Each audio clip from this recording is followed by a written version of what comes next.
함께 봉독하겠습니다. 룻이 가서 베는 자를 따라 이삭을 줍는데 우연히 엘리멜렉의 친족 보아스에게 속한 밭에 이르렀더라. 마침 보아스가 베들레헴에서부터 와서 베는 자들에게 이르되 여호와께서 너희와 함께 하시기를 원하노라. 그들이 대답하되 여호와께서 당신에게 복 주시기를 원하나이다.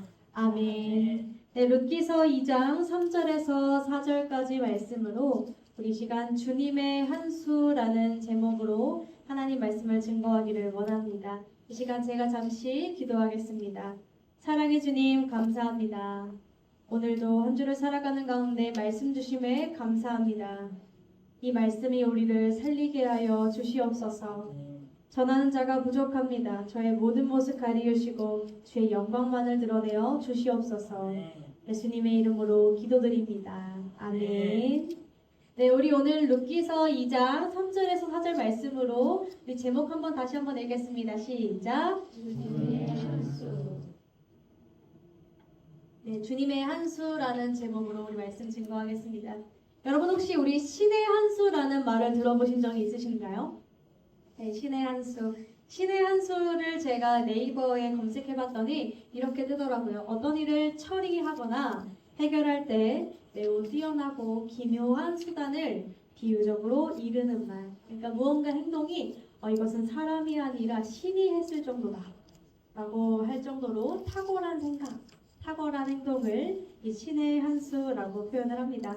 우리가 오늘 읽은 말씀을 보게 되면요, 3절 말씀에 이렇게 기록하고 있습니다. 우연히 엘리멜렉의 친족 보아스에게 속한 밭에 이르렀더라. 마침 보아스가 성경 말씀 가운데 정말 눈에 띄는 한 단어가요. 지금 우연히 그리고 마침이라는 단어입니다. 저는 이 성경책에서 우연히 그리고 마침 이런 단어들을 발견할 때면 굉장히 심장이 뜁니다. 왜냐하면 성경이라는 것이 성경의 전제에는요 우연이 존재하지 않아요. 우리가 안 믿는 사람들, 예수님을 안 믿는 사람들에게는 우연이 있을 수 있습니다. 그렇지만 예수님을 믿는 사람들에게는 우연이라는 것은 없어요. 모든 것이 하나님의 섭리죠. 그런데 오늘 성경에서 보란 듯이 우연히, 마침 이런 표현들을 사용하고 있습니다. 우리들더러 들려주고 싶은 이야기, 우리들에게 주님의 한수, 이 신의 한수를 보여주고 싶어하는 것처럼 우리가 보입니다. 오늘 이 시간 이 말씀 가운데 나온 우리가 주님의 한수를 함께 묵상하는 시간이 되기를 소망합니다. 그리고 우리들의 삶에도 날마다 이 주님의 한수가 가득 흘러 넘치게 되기를 간절히 소망합니다. 우리가 이 이야기를 조금 묵상하고 알기 위해서는요, 앞뒤 상황을 이해하면서 읽을 필요가 있습니다. 룻기서의 말씀은 이렇게 시작을 합니다. 우리 같이 읽겠습니다. 시작. 사사들이 치리하던 때에 흉년이 드니라 라고 기록하고 있습니다. 사사들이 치리하던 때에 그 땅에 라고 하면요, 특별히 이스라엘 가운데에서도 베들레헴 땅을 말하는 것이었습니다. 베들레헴 땅에 흉년이 들었다라고 기록을 하고 있습니다. 베들레헴이라는 땅에 흉년이 들어서요, 한 가족이 이렇게 보게 되면요, 지금 여기 남자 아기가 한 명 더 있습니다. 그래서 총 4가족, 한 식구가 지금 베들레헴을 떠나서 모압 땅, 여기 보시면은요 이스라엘이 있고 다른 색깔로 여기 모압이라고 쓴 보이시나요? 옆 나라로 같이 이주해서 이민을 떠나서 사는 이야기로 시작을 합니다. 이 가족의 이름은요, 남편이 엘리멜렉이고요, 여자 이름을 혹시 아시나요?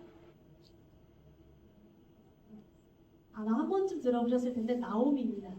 네, 나오미. 이 엘리멜렉과 나오미, 말론과 기럧 이렇게 총 4식구가 어디에서 어디로요? 베들레헴에서 모압 땅으로 이주를 하게 됩니다. 왜 그랬다고요? 그 땅에 흉년이 들어서요. 그러고 나서 이 모압 땅에서 두 아들이 쭈쭈쭈 자라서 결혼을 합니다. 결혼을 하고 잘 살아 싶었는데 여러분, 처음에는 이 엘리멜렉이 죽었습니다. 병이 들어서 엘리멜렉이 죽고 이 두 아들의 이름이 여러분 이름이 뭐냐면요, 우리 성경 룻기서 1장에 보면 찾을 수 있는데 말론과 기럧이에요. 이 말론의 이름의 뜻이 병든이, 그리고 기럧의 이름의 뜻이 약한입니다. 아들 이름을 지어도 참 예쁘게 지어놨죠. 이 병든과 약한 씨가 10년이 지나자 죽습니다. 그래서 이들 중에 어떻게 됐냐면 이들이 결혼을 하긴 했어요. 두 아들이 결혼을 하긴 했는데 잘 살았으면 좋았잖아요. 모압 땅 가서 행복하게 다복하게 잘 살았으면 좋았을 텐데 지금 10년이 딱 되니까 이 아빠 엘리멜렉도 죽고 두 아들 말룸과 기름도 죽어버린 겁니다. 그렇게 누구만 남았습니까? 이 늙은 나오미와 며느리 2명. 조금 더 적나라하게 표현하면 세 과부만 남았습니다. 덩그러니 이방 땅에 연고지도 없는 이방 땅에 덩그러니 세 여인만 남게 되었습니다. 말 그대로 절망적인 상황이죠, 여러분. 절망적인 상황이에요. 우리는 지금 굉장히 여자가 혼자 살아도 스스로 일하면서 먹고 살 수 있는 시대를 살고 있죠. 근데 이 당시 고대 사회만 했어도 여자가 경제 활동 자체가 불가능해요. 여자는 언제나 남자 밑에 속해 있어야 밥을 먹을 수 있고요. 속해 있어야 잠을 잘 수 있어요. 경제 활동이 아무도 나를 일을 하는 사람으로 써주는 데가 아무 데도 없어요. 돈을 벌 수가 없죠. 근데 여러분 이 중에 남자가 있나요? 아무도 없어요. 이 세 과부 내가 속해 있을 남성과 아버지와 남편을 다 잃은 이 세 과부가 정말 생계가 막막한 상황이었습니다. 나오미의 원래 이름의 뜻은 뭐냐면 기쁜이에요. 기쁜. 그런데 나오미가 뭐라 말하냐면 앞으로 내 이름을 마라라 불러라라고 해요. 마라. 네, 마라. 요즘 우리가 마라탕 먹죠. 이 마라가 무슨 뜻이냐면 쓴, 슬픈, 약간 이런 뜻이에요. 슬픈. 그러니까 나오미가 뭐라고 말해요? 나는 원래 기쁜 사람이었는데 내 이름을 뭐라고 부르라고 해요? 쓴, 고통스러운, 아픈, 슬픈 마라라고 불러라라고 말합니다. 자, 그런데 이렇게 세 과부가 절망적인 상황이었는데 어느 날인가 소문을 듣습니다. 어떤 소문이냐면 야, 베들레헴의 흉년이 끝났대. 옛날에 살던 그 동네에 흉년이 끝났대라는 소문을 어디선가 주워 듣습니다. 이 세 과부가 그래서 짐을 싸서 어디로 가요? 베들레헴으로 가게 됩니다. 근데 가다가 이 나오미가 정신이 번뜩 나는 거예요. 생각을 해보니까 이 며느리들아, 내가 생각해보니까 너네 내 몸 하나 건사하기도 힘든데 너네를 내가 책임질 수가 없어. 해줄 수 있는 것도 없어. 너는 젊자. 나는 재혼이 불가능해. 보니까 뭔가 불가능해 보이죠? 나는 재혼이 불가능해. 아이를 낳는 게 난 더 이상 불가능하거든. 너희는 젊으니까 아직 재혼할 수 있지.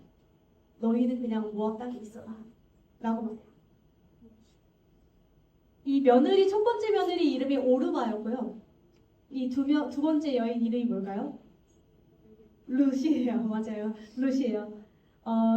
오르바는 생각해보니까 맞는 말이에요. 왜냐면 우리가 여러분 정말 효율적으로, 합리적으로, 이성적으로 생각해봅시다. 여자는 생계활동, 일을, 경제활동을 할 수가 없는데 세 과부끼리 모여 산다고 답이 나오나요? 답이 안 나오죠. 답이 안 나와요. 다른 남자 찾으러 가는 게 더 합당하고 합리적이고 살 수 있는 방법이었어요. 그래서 오르바는 새 남편을 찾아 떠납니다.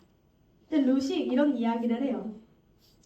루시 이렇게 나오미에게 이렇게 말합니다. 어머니, 난 어머니 곁에 떠나지 않습니다. 어머니 하나님이 나의 하나님이 되고 어머니의 백성이 나의 백성이 됩니다. 난 어머니를 절대 떠나지 않습니다. 라고 해요. 그래서 결국은 이 나오미와 이 루시 어디로 갑니까? 베들레헴으로 갑니다. 자, 이렇게 룻과 나오미가 함께 베들레헴으로 돌아가게 되는데요. 그런데 사실 그렇지만 여전히 과부 둘이서 할 수 있는 일은 없었습니다. 여전히 이 둘이 할 수 있는 경제활동이란 없었어요. 다행히도 이스라엘은 하나님 백성들이 살던 나라죠. 그렇기 때문에 법적으로 굉장히 잘 되어 있는 게 있었는데 과부, 고아, 나그네, 다시 말해서 경제활동을 할 수 없는 사람들에 대해서 제도가 있었습니다. 어떤 제도냐면요. 자, 우리가 추수할 때 별을 이렇게 베죠. 별을 벨 때 별을 잘 베면 한 번에 싹 벨 수 있지만 베다 보면 몇 알이 땅에 떨어져요. 베다 보면 엉켜가지고 땅에 조금 떨어지는 이삭들이 있습니다. 그 이삭들을 죽지 않게 하는 법이 있었어요. 그냥 떨어진 대로 내버려둬. 왜요? 그것을 누가 주워가요? 과부, 고아, 나그네가 주워가도록 내비둬. 하는 법이 있었어요. 하나님 나라 백성들, 그러니까 하나님께서요 최소한의 사람들이 살아갈 수 있는 생계 활동이 불가능한 사람들을 향해서 그 정도의 복지와 그 정도의 사랑을 베풀 수 있도록 뭔가 법으로서 최소한의 것을 마련해 두신 것이었어요. 그러니까 지금 이 두 과부가 기댈 수 있는 건 뭐예요? 바로 이 복지, 이 법이었죠. 이 생계 활동을 할 수 없는 이 두 여인이 할 수 있는 방법은 다른 사람 밭에 가가지고 떨어진 바닥에 있는 것들을 주워가는 일들을 할 수 있었습니다. 롯은 지금 나오미는 굉장히 절망에 빠져 있는 상황이에요. 나오미가 당장에 몸을 못 일으킬 정도의 노년기는 아니었음에도 불구하고 나오미는 지금 모든 것을 절망한 상태예요. 이 사람이 모든 걸 다 잃고 난 남편도 잃었고 내 두 아들도 잃었어 라고 하면서 정말 자포자기한 상태, 일어설 수 없는 그런 상태였습니다. 그랬을 때 롯이 어떻게 하냐면 절망에 빠진 이 힘이 없는 나의 시어머니를 대신해서 어머니 있어 보세요. 내가 이삭 주우러 갔다 올게요 라고 말합니다. 그 후에 오늘 본문 말씀이 등장하는 것이죠. 우연히 그녀는 보아스 밭에 이르렀다. 그리고 마침 그때 보아스가 그곳에 있었다 라고 기록하고 있다는 것입니다. 우리가 그 후에 말씀을 읽진 않았지만요, 롯과 보아스는 어떻게 되는지 혹시 아시나요? 네, 결혼합니다. 둘이 맺어지게 됩니다. 그리고 이 롯과 보아스를 통해서 누가 나오냐면요, 다윗이 나오고요. 그 다윗을 통해 누가 나오시죠? 예수 그리스도. 예수 그리스도의 족보에 롯과 보아스가 나란히 오르게 된다는 것을 우리가 볼 수 있게 됩니다. 저는 이 룻기를 볼 때마다요, 하나님이 룻을 너무너무너무 자랑하고 싶어 하시는 것처럼 보여요. 룻을 이렇게 들어가지고 잘 들어봐봐, 너무 자랑스럽지 않니? 룻이 너무 예쁘지 않니? 라고 보여주시는 것처럼 보입니다. 과연 하나님께서 왜 이렇게 룻을 자랑하고 싶어 하시고, 또 성경에 나오는 이 마침, 우연히 이런 건 어떤 뜻이며 그들을 통해 예수 그리스도가 나게 하신 이유가 무엇일까요? 자, 우리 같이 한번 볼게요. 우리 같이 읽겠습니다. 시작. 헤세드, 선을 넘는 사람, 선을 넘어 하나님께로. 자, 룻이 자신을 어머니가 이렇게 말하죠. 나오미가 이제 나를 떠나서 갈 길 가라라고 말하는 이 나오미에게 룻이 뭐라고 말하나요? 같이 읽겠습니다. 시작. 어머니께서 가시는 곳에 나도 가고.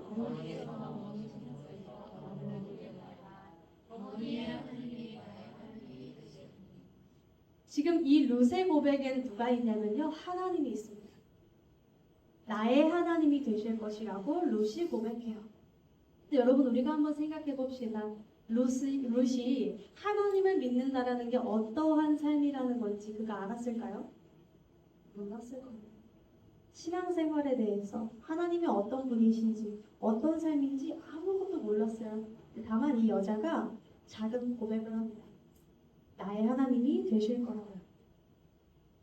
여러분, 놀라운 것은 하나님은 이 고백을 그냥 스쳐 지나가지 않으셨다는 거예요. 이 고백을 들으시고는요, 하나님이 하나님의 마음에 이 고백을 담아두십니다. 그리고 이 여자를 어떻게든 책임지십니다. 우리가 신앙생활을 하다 보면요, 꽤 많은 경우에 두려움에 휩싸입니다. 왜냐하면 나에게는요, 대단한 신앙과 대단한 믿음이 없는 것처럼 느껴질 때가 참으로 많기 때문입니다. 우리가 사실 그렇죠. 하나님께 주님, 나 정말 주님을 사랑하고 싶고 잘해보고 싶다고 고백하지만 뒤돌아서서 나의 모습을 보게 되면 우리가 난 그래도 꽤 성장한 줄 알았는데 아니구나 라는 것들을 우리가 보게 됩니다. 또 우리가 예수님을 처음 은혜를 받고 나면요, 덜컥 고백하게 되는 말들이 있어요. 하나님, 나 정말 주님을 너무 사랑할게요. 저 같은 경우에는 주님을 위해 제 인생을 드릴게요 라고 이제 고백을 했었죠. 그 고백의 무게가 어떤 건지도 모르고 그냥 막 던지는 거예요. 막 너무 신이 나고 좋고 은혜를 받았습니다. 그렇지만 그 무게에 그 말에 책임감이라는 건 없어요. 그냥 일단 은혜 받았으니까 하는 거예요. 눈물이 주룩주룩 나니까. 근데 중요한 건 하나님이 그 작은 고백들을요, 그 고백들을 내가 다 지킬 수 있는 실력이 있다고 생각하지도 않으세요. 그런 실력이 되지도 않고요. 그렇지만 주님은 그 고백을 마음에 담아두세요. 맞아. 내 딸들이, 내 아들이 저런 고백을 했었지라고 마음에 담아두신다는 거예요. 우리가 기억해야 되는 것은요, 우리들의 신앙이 굉장히 다행인 것이 우리들의 신앙이라는 게 굉장한 자기 확신, 대단한 나의 엄청난 믿음, 내 스스로가 늘 확신에 차서 걸어가는 담대함, 이러한 것들로 신앙생활이 이루어지지 않다라는 것이 우리들에게 참으로 기쁜 일입니다. 왜냐하면 우리 가운데 말씀에 이렇게 말하고 있어요. 너희 안에서 착한 일을 시작하십니다. 그리스도 예수의 날까지 이루실 것을 우리는 확신합니다. 여러분, 이 사실이 얼마나 놀라운 사실인 줄 아시나요? 예수 그리스도께서 내 안에 착한 일을 시작하셨습니다. 내 안에 복음을 심어두셨어요. 근데 그분께서는요, 이미 내 안에 시작하신 이가 그리스도 예수의 그 마지막 날까지 반드시 나를 이루어 가신다는 거예요. 나의 작은 고백들을 들으시고 나의 작은 이야기들을 기억하시고 마음에 담아두셨다가 반드시 나의 인생을 어떻게든 책임져 나가시는 분이라는 것을 우리가 보게 됩니다. 저는 생각보다 하나님께 제가 남편과 모든 결정을 할 때 결국 저희가 움직일 수 있는 무언가를 결정을 내릴 때 움직일 마지막 결정의 권한은 항상 하나님께 내어드리는 편이에요. 왜냐하면 저희 가정 가운데 보게 되면 저도 남편도 나이도 많이 어리고요. 경험도 많이 부족하고 아는 것이 별로 없습니다. 그렇기 때문에 저희 둘은 애시당초 그래 하나님께 맡겨드리는 게 제일 지혜로운 선택지겠구나라고 생각을 하는 편입니다. 그래서 저희 둘이 규칙을 좀 정해둔 것이 있어요. 뭔가 결정할 때 부부가 하나님이 같은 마음이 되게 해주셔야 움직이자. 둘 중에 하나라도 같은 마음이 되지 않는다면 움직이지 말자. 라는 것을 항상 마음에 좀 담아두고 있습니다. 네, 어느 날인가 저희 남편이 사역지를 옮겨야 하는 상황이 생겼어요. 사역지를 옮겨야 하는 상황이 생겼는데 이 사역지를 옮길 때 보면은 모두가 다른 분들도 이직을 할 때 큰 고민을 하시겠지만 특별히 사역자다 보니 하나님의 부르심이 있는 곳으로 가야만 합니다. 아무리 뭐 어떤 곳이라 하더라도 하나님의 부르심이 없는 곳에 우리는 갈 수가 없어요. 그래서 이제 기도를 했죠. 기도를 하고 하나님 남편에게 완전히 맞는 타이밍 우리로 하여금 우리가 생각하는 것 말고 우리의 계획이 아니라 하나님이 이끌어 가시는 대로 가게 해주십시오라고 고백을 했습니다. 그런데 당첨된 곳이 생각보다 별로였어요. 왜냐하면 이제 저희도 살아야 하는데 저희도 생계를 꾸리고 살아야 되는데 생각보다 그렇게 저희를 챙겨줄 수 없는 교회로 당첨이 된 겁니다. 당첨이 됐어요. 처음에 그 소식을 듣고 나서 물론 이제 남편이 저에게 와서 이렇게 얘기했습니다. 예지야, 지금 교회보다 조금 더 어려운 교회지만 나는 이 교회에 가서 복음을 전하고 싶어. 하나님이 마음에 주셨어 라고 이야기를 했습니다. 그때 런닝을 하고 있었어요. 저기 왕수천에서 비 맞으면서 런닝을 하고 있었는데 제가 원래 보통의 저였으면 절대 안 된다고 했습니다. 왜냐면 저는 생각보다 돈이 중요한 사람이에요. 저는 생각보다 손에 만져지는 물질이 굉장히 중요한 사람입니다. 그래서 생각해보 집 가서 천천히 생각해보자 라고 말했을 법한데 비를 맞으면서 뛰면서 제가 이렇게 말해버립니다. 그래 하나님이 부르셨다면 가야지 라고 덜컥 고백을 해버립니다.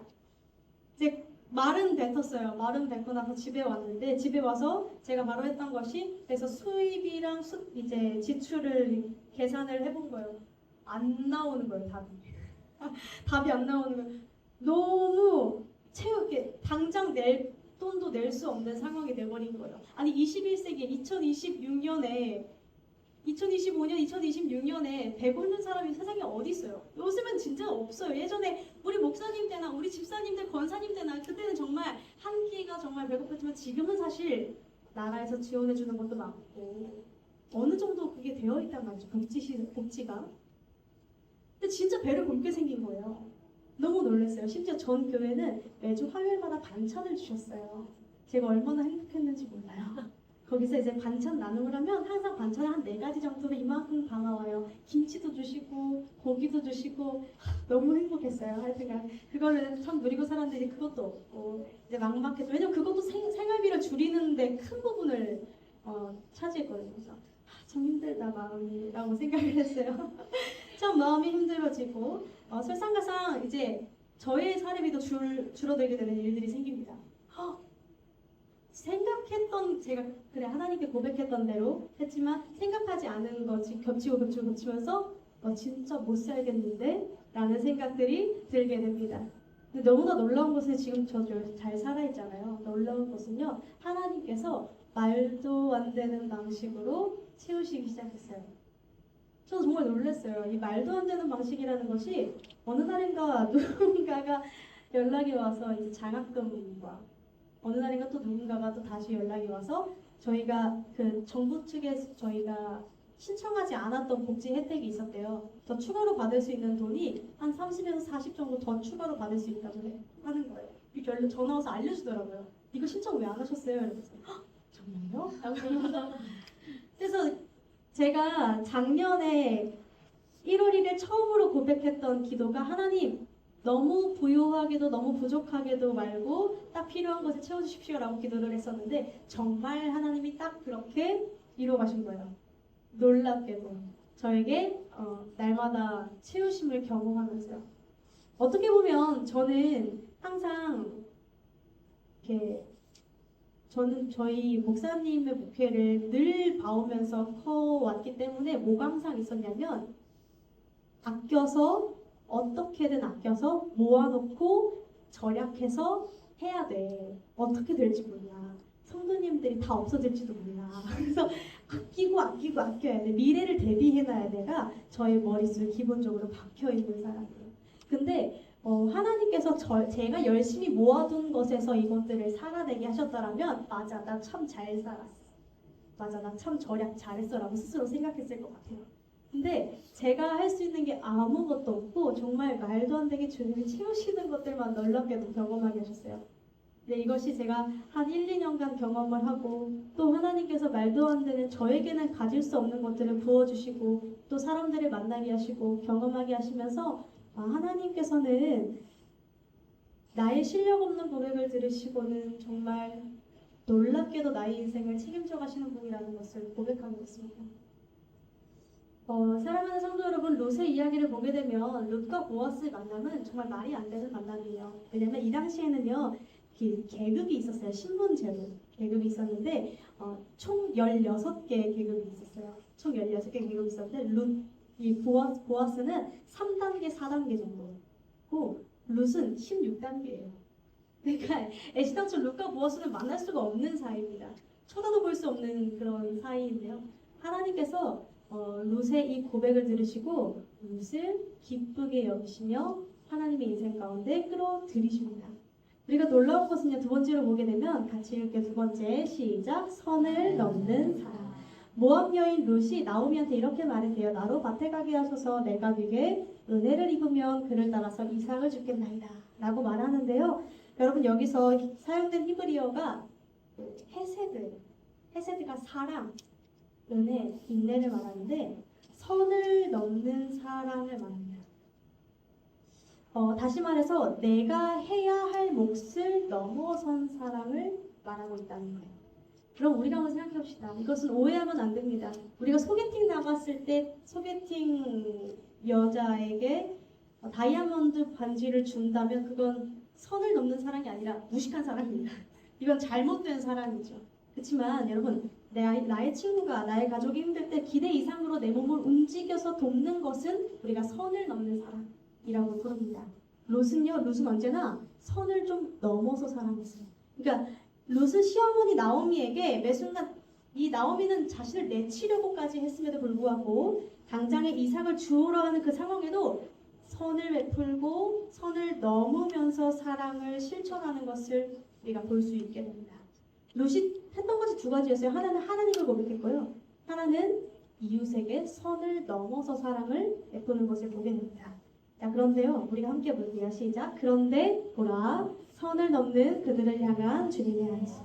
놀라운 것은요, 하나님을 향해서 선을 넘어간 한 사람이에요. 또 선을 넘어서 사랑하는 사람들에게 하나님께서는 어떤 식으로 일하시는지를 이 성경에 기록하고 있다는 거예요. 저는 이렇게 좀 말하고 싶어요. 하나님께서는요, 주님의 한 수를 두셔서 책임지신다. 주님의 한 수를 두셔서 책임지십니다. 선을 넘어서 하나님께로 가는 사람들에게, 또 선을 넘어서 나의 이웃을 사랑하는 사람들에게 주님은 언제나 주님의 한 수를 베푸신다는 거예요. 이건 정말 놀라운 일입니다. 여러분, 우리들에게 있어서 우리들은 신앙생활을 할 때도 우리가 넘지 말아야 할 선이 있는 것처럼 행동합니다.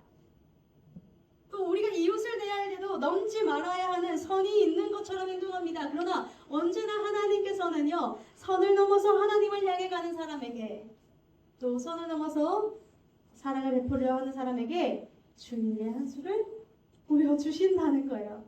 여러분, 다시 한번 말씀을 읽어보면요, 룻이 가서 베는 자를 따라 밭에서 이삭을 줍는데 우연히 엘리멜렉의 친족 보아스에게 속한 밭에 이르렀더라 라고 기록합니다. 마침 보아스가 베들레헴에서부터 와서 베는 자에게 이르되 여호와께서 너희와 함께 하시기를 원하노라 라고 말합니다. 우연히 이르렀는데 마침 보아스를 만나게 됩니다. 여기서 마침을 좀 더 풀어보면 왜 힘내라는 말로 우리 어떤 뜻입니까? 그런데 보라 라는 뜻이에요. 그러니까 이렇게 기록하고 있는 거예요. 룻이 지금 우연히 보아스의 밭에 왔는데 그런데 보라! 보아스가 그곳에 있었다. 그들이 만났다. 라고 기록하고 있다라는 겁니다. 여러분, 보아스는 사회적으로 굉장히 지체 높은 사람이었습니다.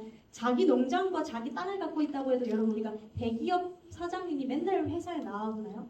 그렇지 않죠. 한 번씩 들르죠. 계속 밖에서 업무를 보고. 그것처럼 보아스는 매일 밭에 있는 사람이 아닙니다. 매일 농장에 있는 사람이 아니에요. 그러나 아무 때나 있지 않는 이 사람이 우연히 룻이 보아스 밭에 온 그때에 보아스가 그곳에 이릅니다. 역으로 말하자면 이 룻기 기자는 우연이라고 써놓았고 모든 학자들은 이것을 우연을 가장한 필연이라고 부릅니다. 다시 말하자면요, 룻이 만약에 나오미를 사랑하는 마음으로 그곳에 가지 않았더라면 이런 우연은 생기지 않았다는 것을 우리가 알게 됩니다. 하나님께서 지금 무엇을 드십니까? 주님의 한 수를 드십니다. 주님의 한 수를 드십니다. 하나님을 사랑하는 사람만이, 하나님을 선을 넘어 사랑하는 사람만이, 또 이웃을 선을 넘어 사랑하는 사람만이 우리가 보통 행운이라고 말하는 하나님의 기적, 주님의 한 수를 보게 된다라는 겁니다. 우리가 또 보게 되면요, 무엇을 알 수 있냐면 보아스는 어떤 사람이었냐면요, 보아스도 사실 똑같은 사람이었어요. 여러분, 이 당시 이스라엘에는 이렇게 별을 베다가 땅에 떨어진 거를 못 죽게 하는 법이 정해져 있다고 그랬죠. 그러면 이 농장을 갖고 있는 사람들은 보통 어떻게 했냐면요, 최대한 별을 잘 베는 사람으로 뽑습니다. 네, 최대한 별을 잘 베는 사람으로 뽑아서 땅에 최대한 안 떨어지게 하는 것이 이 당시 통상적인 암묵적인 룰이었어요. 왜요? 법은 지켰잖아요. 그렇죠? 법은 지켰는데 아니 그래도 내가 일 잘하는 사람 써가지고 덜 떨어지게 할 수는 있는 거잖아요. 이 이삭들이. 그럼 나한테 이득이 되잖아요. 근데 이 보아스는 성경 말씀을 보게 되면요, 자신의 종들에게 뭐라 말하냐면요, 몇 개 더 흘려놔라고 말해요. 그런 사람이 있어요. 몇 개 더 흘려놔라고 말하는 사람이 있어요. 그들이 가져갈 수 있도록 더 흘려놓으라. 그러면서 이렇게 말합니다. 그렇게 우리가 알 수 있는 것은 보아스가 3단계에서 룻이 16단계까지 내려오기, 계속해서 선을 넘어 내려온 사람이었다라는 겁니다. 여러분, 우리가 놀라운 것은요, 하나님은 언제나 이러한 섭리를 우리를 통해서 보여주려고 하시는 분이세요. 놀라운 것은 이것이 사사시대에 쓰여진 성경이었는데 사사기에서는요, 사람들이 각기 자기 마음대로 살았다라고 표현하거든요. 각기 자기 마음대로 살았다라고 표현하는데 그런 시대에 선을 넘어서까지 하나님께 다가가고 또 사랑을 베푸는 그들에게 하나님이 어떻게 하시는지를 보라 라고 이 성경은 말해주고 있다라는 것입니다. 사랑하는 성도 여러분, 하나님께서는 우리들에게 룻기를 통해 계속해서 보여주려고 하십니다. 하나님께 나아간 이 룻의 연약한 고백을 들으세요. 또 선을 넘어 사랑하려 했던 이 롯의 고백을 들으세요. 이 여자를 들어서 이끌어 가시면서 야 봐봐. 그런데 봐봐. 내가 나에게 선을 넘어서 다가오려 하는 이 사람을 어떻게 이끌어 가는지 봐봐. 이렇게 말씀하신다는 거예요. 선을 넘어 사랑하려 하는 이 사람을 어떻게 내가 책임져 가는지 봐봐. 라고 주님이 말씀하신다는 거예요. 사랑하는 성도 여러분, 저는 꽤 많은 선교사님들을 만나게 됩니다. 꽤 많은 선교사님들을 만나고 꽤 많은 목사님들을 만나고 그분들의 이야기를 좀 듣게 되는 편입니다. 아무래도 그렇겠죠. 제가 최근에 그런 이야기를 들었어요. 한 선교사님의 이야기입니다. 터키에서 선교를 하시는 분이신데 이 선교사님이 터키에서 터키에서 신학교의 교장이 되신 거예요. 교장이 되셔서 이제 거기에서 이제 아이들을 가르치고 또 키우고 목회자를 양성하는 일을 하셨는데 그러던 어느 날인가 터키에 있는 비리를 발견하는 겁니다. 터키에 있는 교회 교단의 비리군요. 이것을 어떻게 할까 정말 수없이 많이 고민하셨다고 합니다. 이걸 들추어내야 하는가, 덮어야 하는가. 이 선교사님은 어떻게 하셨을까요? 네, 들추어내셨습니다. 이분은 언제나 공의를 위해 들이막는 분이시기 때문에 들추어내셨습니다. 어떻게 됐을까요? 이분이 잘렸습니다. 이분이 잘렸습니다. 그리고 추방당했습니다. 그 지역에서. 그 후에 물론 지금까지도 그분이 그렇게 돼서 그분을 알아준 사람은 아무도 없습니다. 그렇지만 그분은 지금도 저에게 이렇게 이야기를 합니다. 나는 언제나 하나님이 원하시는 방향으로 조금 더 걸어갔을 뿐이고 그거면 됐다고 이야기하죠. 저 역시도 그런 고백을 들으면서 이렇게 생각을 하게 됩니다. 여러분, 우리가 살아가다 보면 세상이 말해주는 선이라는 것이 있습니다. 또 우리가 살아가다 보면 내가 가지고 있는 기준이라는 것이 있습니다. 근데 언제나 하나님은 그 선을 자꾸만 넘으려고 하시는 분이세요. 우리들의 신앙 속에서도 내가 지키고자 하는 그 선을 자꾸만 넘으라고 던지시고 제안하시는 분이세요. 왜냐면요. 하나님께서 먼저 우리들을 향해 선을 넘어서 신이라는 선을 넘어서 인간의 몸을 입고 우리들에게 달려오시고 그 인간의 몸을 입은 예수 그리스도께서 죽으심을 감당하시면서까지 선을 넘어버린 사랑을 보여주신 분이시거든요. 그렇기 때문에 우리들에게 말씀하시는 거예요. 너희도 이제 선을 넘어오지 않겠느냐. 선을 넘어오는 순간 어떻게든 책임지겠다고 주님은 말씀하세요.